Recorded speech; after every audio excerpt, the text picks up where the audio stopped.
Here we have the railroad crossing located on DeWitt Road in Hamilton, just outside of Hamilton, Ontario. This crossing is located on the CN Grimsby Sub, and it's a personal favorite of mine because the gate mechanism. The first signal is like an unlocked base. Like I said, the gate mechanisms are transport products. Grimsby Sub is full of them, but unfortunately might be getting upgraded. 2 pairs of safe trans lights, 12 by 24 inch lights with some form of LEDs.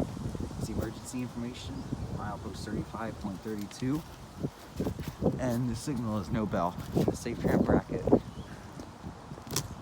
The other signal is identical except for the fact it has a bell.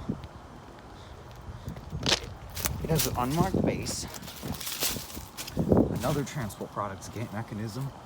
Again, it's backlit, but safe trans 12 by 24 inch lights, some kind of general signals eval. My best guess is that it's a type 2.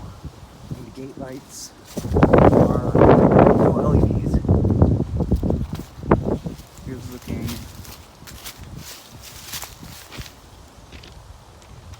east or west, I'm not sure.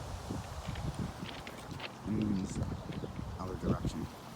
That's it for DeWitt Road.